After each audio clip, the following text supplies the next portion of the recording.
Hello, my name's Catherine and I will be interviewing you today. It's a real honour to be here with you. I loved your new book, it was just revelational to me.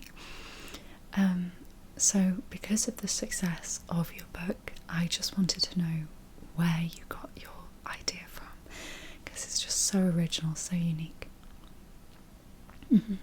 Actually, I better take my notepad so that I can remember all this.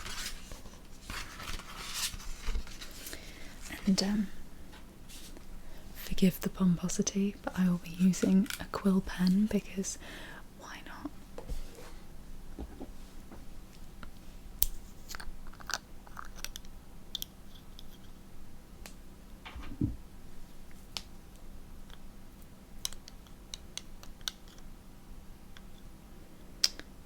Put that a bit too high up. Okay, so start from the beginning. Tell me where you got your idea from. Okay.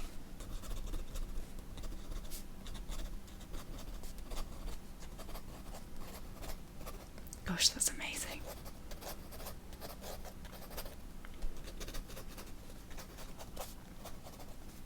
I'm just so amazed when people just say it just came to them in some really mundane moment. I just think it's fascinating. The human brain is so interesting, especially the brains of writers.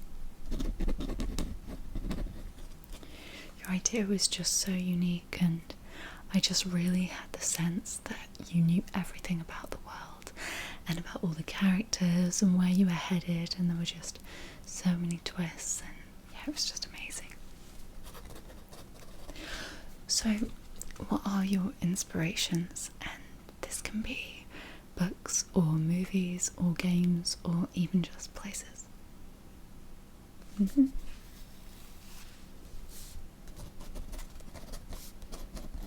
that's really interesting. For some reason, I always find writers' inspirations that aren't literary the most interesting ones. I just like how it all bleeds over, really, all art, I guess. And why did you decide to set your book where you did? Yeah, I love that kind of atmosphere. I imagine it would make it a really fun place to just escape to from the real world. And speaking of which, do you have a favourite place to write in the real world? Oh, I love a good cafe to write in, and a good library. I like that. Anything seems possible in an old, gorgeous library. There used to be one near where I used to live, and it was really old and it was almost a tourist destination, even though it's in quite what you describe as a modern part of the UK. It has ties with a lot of rock groups, if that gives you any clue as to where it was. I don't live there anymore, but it just had this absolutely gorgeous library and a reading room with a big dome, and the dome was glass, and you could just look up and the light poured down over all of these really old books, and there was like a statue in the middle, and there were stairs going up to different things of books, and it's just a big circular room where the walls were basically books. Anyway, I'm rambling on, but I share your love of libraries. I've run out of ink. Okay.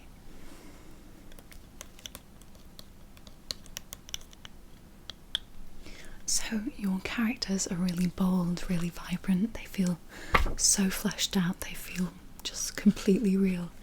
I was wondering if they were based on real people that you knew. Okay. I thought some of them had to be.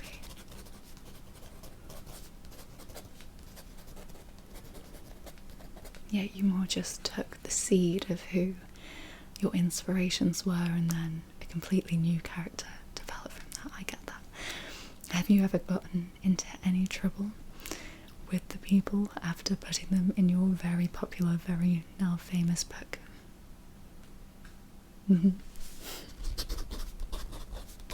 Okay, so you've been quite stealthy about the renaming and the changing the appearances so that they wouldn't know. It's very smart. You're already thinking about the long game when you're writing your book then, I see. I don't suppose you're willing to share any of the influences of your characters. No, that's fair enough. I wasn't really expecting a yes to that question. So, I think all of your readers, and me especially, are extremely anxious to know, are you writing book number 2 right now? Okay, that's very exciting. And are you willing to share the title with us? Okay, yeah. No, I wasn't really expecting you to share it with us. I know that agents and publishing houses can be very strict about the things that they keep secret. But if you can't share the title, could you share anything about where the characters end up, where the kind of direction their journey takes, or how the plot changes or stays the same as your last book? Just any little tidbit you can give us. Okay.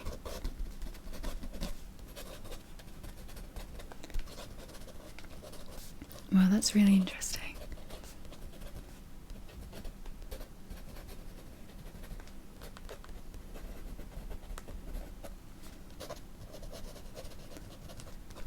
Okay. Are you worried at all about how your readers will adjust to such a big pivot in terms of theme and atmosphere? Okay. I can tell that you have a strong constitution. I feel like you're going to adapt to the fame and the fortune and the glory that has come with this change in your life quite well. You don't seem like someone who can be easily rocked or changed, which is a good thing, because we don't want your writing to be influenced by any other outside influences. Along that vein, has your writing changed at all since your immense success? I know you started writing this book, you said, before you'd actually received that success, but has there been a change since that point, and since, you know, the sales really started to rake in? Okay, no, I didn't think it would be changed much, just because of what I said just then.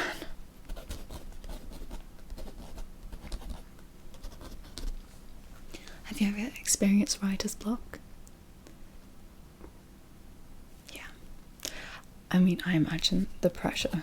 I mean, no one is completely impenetrable in terms of that kind of expectation on you, but I'm glad that your writer's block only lasted a week, because that means that the book can come out faster, which is great. And what did you do to get out of your writer's block? Just recentered, regrounded.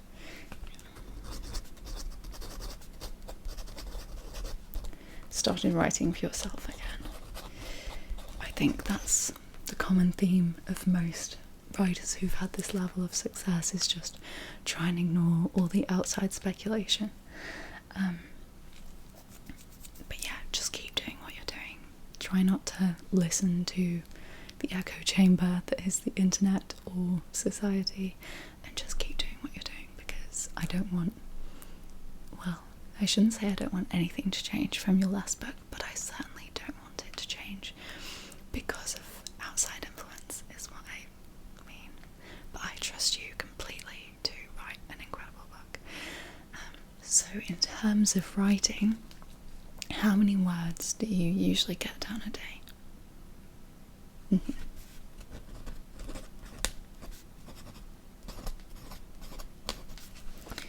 I've run out of ink again. That's interesting though, that's a very large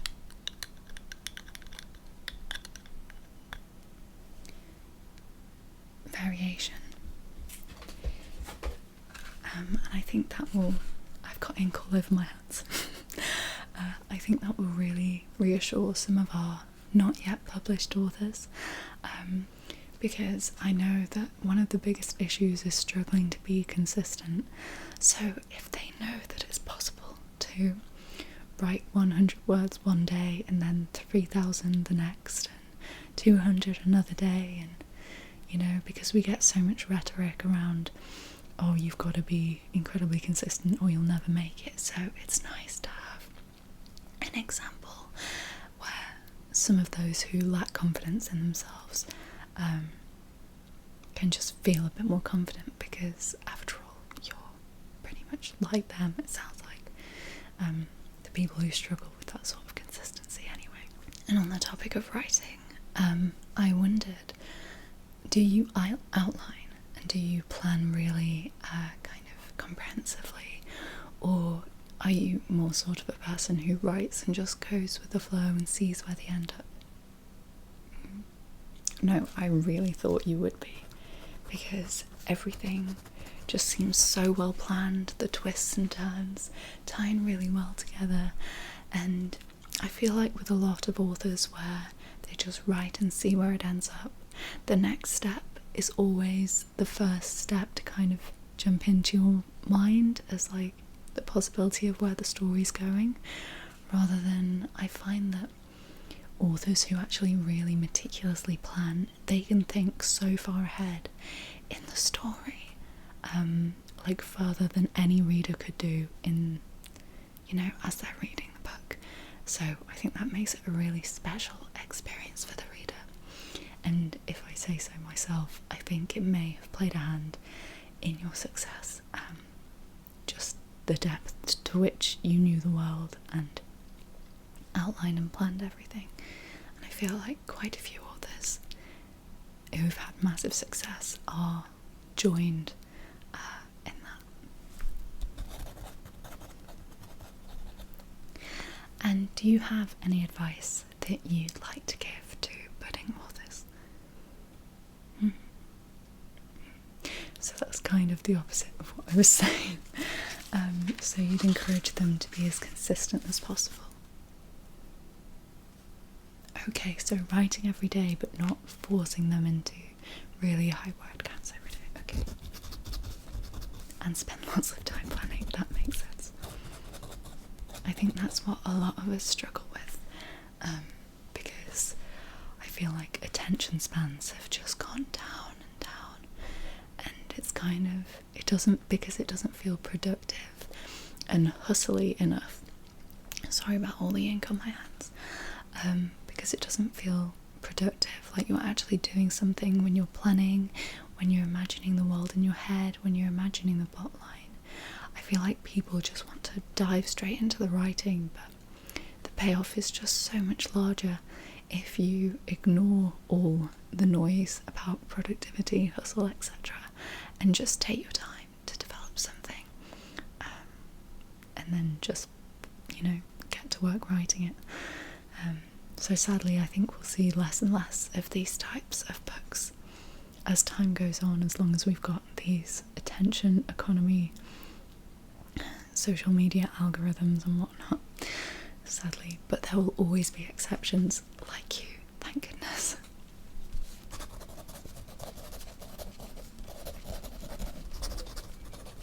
Okay, just to be a bit crass and to end the interview on something fun.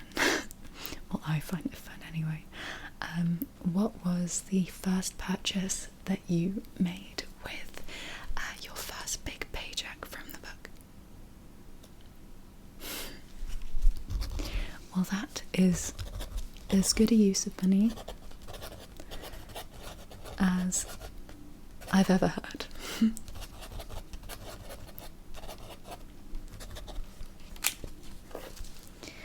thank you so much. It was such an honour to meet you.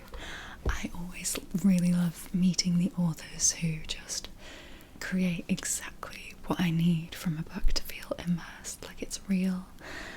Like, I know that in classics, for example, like Victorian classics, I'm just immediately transported because the whole world just feels real. I don't know what it is. The world, the characters, they just feel so fleshed out.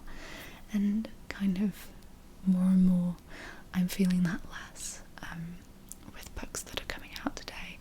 There are still plenty of great books, but it's just an absolute treat to get to interview an author that I just truly respect and admire for just producing such a masterpiece, if I do say so myself. Anyway, keep doing what you're doing. I love your work, and I hope I get to interview you for the release of your